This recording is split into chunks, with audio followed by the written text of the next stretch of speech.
Welcome friends to our channel fundamental of. आज हम discuss करेंगे मैथमेटिक्स के चैप्टर के बारे में।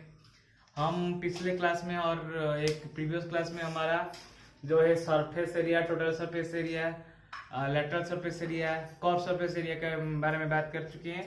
आज हम डिस्कस करेंगे उसका वॉल्यूम के बारे में, volume of 3D shape. Okay, आप सबको पता है कि 3D शेप क्या होता है, तो चलो वॉल्यूम क्या होता है आज पहले जान लेते हैं। वॉल्यूम क्या होता है?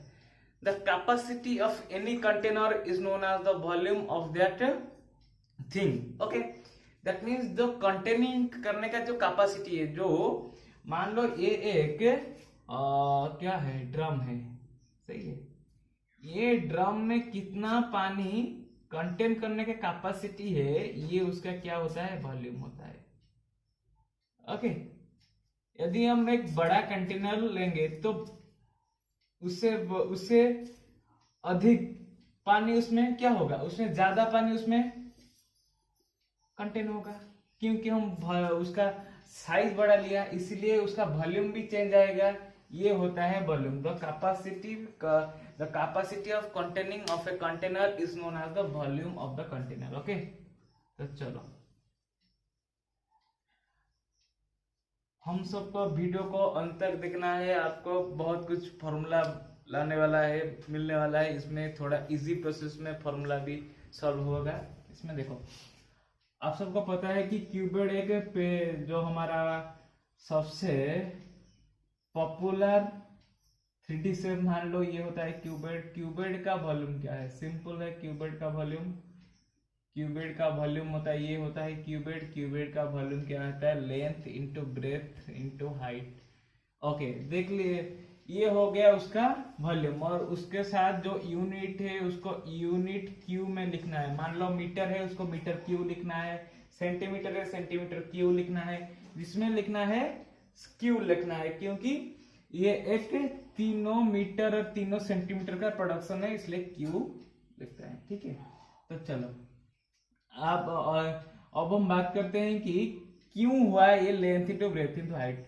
ये उसका देखो, ये सही से बनना, ये हो गया उसका बेस। मान लो ये हो गया बेस। ओके, ये बेस से क्या होगा, देखो हाइट जितना ज्यादा होगा उतना उसका एरिया भी होगा, हाँ कि नहीं? हाइट जितना होगा एरिया भी उतना होगा। तो हाइट इसमें मैटर करता है। देखो, ये होता है उसका base. Always remember to find the volume of anything, we have to put the formula base into height. Okay, base area into height. हम सबको पता है बेस एरिया क्या है क्यूबिड का, लेंथ इंटू ब्रेथ है। हम इसमें उसका हाइट मल्टीप्लाई कर दे तो उसका वॉल्यूम मिल जाता है, सही है। तो ये होता है सबसे easy formula to remember what is the volume of a 3D shape, base into its height. Okay, तो चलो base area into its height. Next comes to our cuboid. Cuboid कैसा होता है? क्यूबिड का ये सब सेम होता है, एक ही होता है क्यूबिड का। लेंथ जो है ब्रेथ वही है, एंड ये हमारा जो हाइट भी वही है। तो मान लो उसका जो बेस है ये क्या हो गया, एक स्क्वायर हो गया।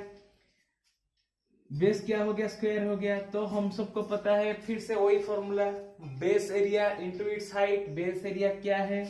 मान लो ए की साइड ए है तो बेस हो गया ए स्क्वायर, और उसका बाद हाइट हो गया सेम ही है, हाइट भी वही है ना, l is equal to b here s ना, all are equal, that's why a square into a is equal to a cube unit cube. Unit उसका भी क्यू में है क्योंकि तीनों का प्रोडक्ट है। ओके, सो ए क्यू क्या है, क्या वॉल्यूम ऑफ क्यूब, ये होता है क्यूब, ये होता है क्यूबिड, हो गया हमारा। उसके बाद हम आएंगे हमारा थर्ड पिक्चर, जो हम उसको बोलते हैं कि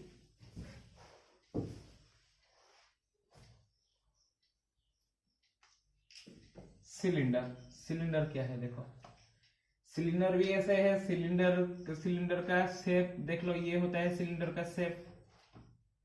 सिलेंडर में वही फॉर्मूला, सेम फॉर्मूला क्या होगा, ये जो बेस है, देख लो ये जो बेस है, ये base into height, same formula. तो बेस कितना हो गया, बेस इंटू हाइट से मान लो ये बेस तो हमको पता है एक सर्कल है, ये भी एक सर्कल है, पाई आर स्क्वायर हो गया, हाइट तो हो गया, सो सिंपल हो गया पाई आर स्क्वायर एच, तो ये भी उसका यूनिट क्यू, क्योंकि ये आर दोनों दो टाइम्स और एच वन टाइम, तो इसे यूनिट क्यू यूनिट हो गया, हो गया।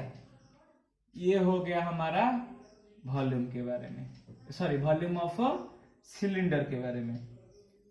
उसका बाद हम डिस्कस अब करेंगे सिलेंडर होने के बाद कोन। देखो कोन में ये बेस इंटू हाइट का फॉर्मूला अप्लाई नहीं हो पाएगा। क्यों नहीं हो पाएगा? क्योंकि देखो जो फिगर क्यूबेड मान लो, क्यूब मान लो, उसका देखो ये मान लो उसका बेस है, उसका बेस ही एरिया से उसका हाइट बना है, लेकिन यहाँ पर नहीं है, ऐसे ऐसे नहीं बना है, ये इसमें स्क्वीज हो गया है, इसलिए उसका ये एरिया जितना है ये एरिया उतना नहीं है, इसलिए हम बेस इंटू हाइट इसमें अप्लाई नहीं कर पाएंगे। ओके, इसलिए उसको हम एक डिफरेंट फॉर्मूला से नापेंगे। ओके, क्या होगा 1/3 पाई आर स्क्वायर एच, क्या हो गया उसका 1/3 पाई आर स्क्वायर एच। देखो इसमें एक सब ट्रिक हम आपको बताएंगे, इससे आप याद कर लो। ये हो गया पाई आर स्क्वायर एच, क्या हो गया सिलेंडर। सिलेंडर कैसे कौन से रिलेटेड है? देखो सिलेंडर का पाई आर स्क्वायर एच, उसका भी पाई आर स्क्वायर एच, बट उसमें 1/3 मल्टीप्लाई करना है। क्यों? देखो ये मान लो एक सिलेंडर है, ओके, सिलेंडर होने के बाद ये एक हो गया कोन हो गया, ये जो दो पार्ट और है ये भी इक्वल पार्ट होगा, किससे? इस पार्ट जितना है वो पार्ट इतना है, ये पार्ट उतना है, इसीलिए कोन को हम क्या कहते हैं कि 1/3 ऑफ है सिलेंडर, क्योंकि बेस तो सेम ही है, ये तो आर ही है, ये तो हाइट भी वही है, सो ये हो गया 1/3 और total volume of cylinder. Okay, ऐसे कोन को याद कर लो। उसका बाद हम आएंगे और दो ही ज्योमेट्रिकल शेप है, और एक है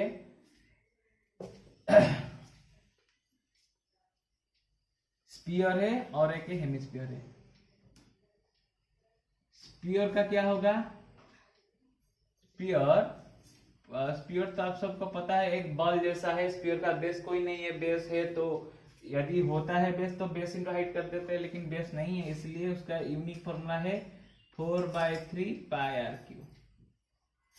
ये हो गया स्फीयर का, उसका यूनिट भी क्यू होना चाहिए।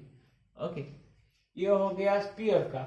इससे हेमिस्फीयर, हेमिस्फीयर भी कोई बात नहीं, हेमिस्फीयर में हम क्या करते हैं, एक स्फीयर को हाफ करते हैं, दोनों साइड को हाफ कर लेते हैं, तो क्या होगा ऐसे ही होता है हेमिस्फीयर। हेमिस्फीयर में इसमें जितना कंटेंट होगा इसमें हाफ हेमिस्फीयर में कंटेंट होगा, तो 1/2 मल्टीप्लाई कर लो, 1/2 into 4/3 pi r cube. Okay, तो 1/2 2 कैंसिल हो गया, तो उसका होगा 2/3 pi r cube, simple, unit cube, unit cube, simple. ये हो गया हमारा बेसिक स्ट्रक्चर का क्या हो गया, हमारा जो वॉल्यूम हो गया। और एक है फ्रस्ट्रम है, फ्रस्ट्रम का फ्रस्ट्रम हम कोन को याद कर लो, ये होता है, ये होता है कि कोन,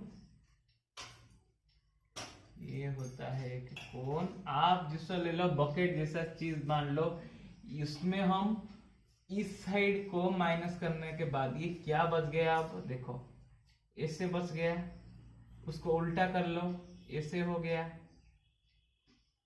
एक हमारा एक जो बकेट जैसा हो गया है, नहीं, इसलिए उसका भी वॉल्यूम हमारे लिए इंपॉर्टेंट है। उसको आप एक इजी मैनर में कर सकते हो, कैसे? देखो देखो हम यहां से कर लेते हैं उसको,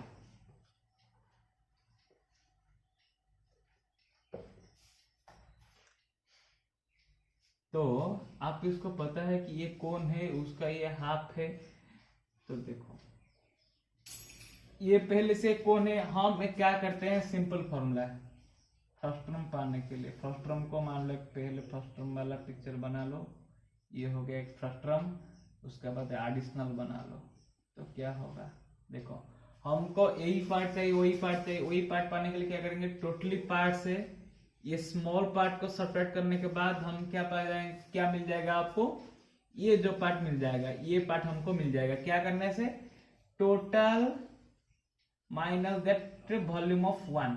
ये सॉर्ट करने के बाद हमारा जो रिक्वायरमेंट मिल जाएगा। ओके, तो टोटल एक क्या है, टोटल एक कौन है, तो हमको इस r के बारे में पता है, ये h के बारे में पता है, तो हम आराम से 1/3 पाई r स्क्वायर s को आराम से निकाल सकते हैं। ये हो गया हमारा फर्स्ट टर्म। अब कोण का बड़ा सा कोण है, इसके बाद ये छोटा सा कोण को सॉर्ट करना है, सिंपल 1/3 पाई, ये हो गया दूसरा r, इसके लिए ये r इक्वल नहीं है, ये r1 मान लो, ये r2 मान लो, ये h1 मान लो, ये h2 मान लो, पाई r2 स्क्वायर h2। ओके, आप यहाँ पर क्या कर सकते हो, 1/3 पाई को कॉमन ले सकते, लेने के बाद आपका हो गया r1 का square h1 minus r2 square h2 हो गया। ये हो गया volume of first term. Okay, तो चलो ये हो गया आज तक। आपका कोई डाउट है, हम उसका बारे में और एक क्लास लाएंगे, ये क्वेश्चन आंसर का एक पीरियड लाएंगे, कुछ क्वेश्चन हम सॉल्व करेंगे सरफेस एरिया के बारे में, ये वॉल्यूम के बारे में। Okay, please like, share and subscribe my channel. If you have any doubt on my video or any type of query, then you can comment me on my comment box. Okay, thank you.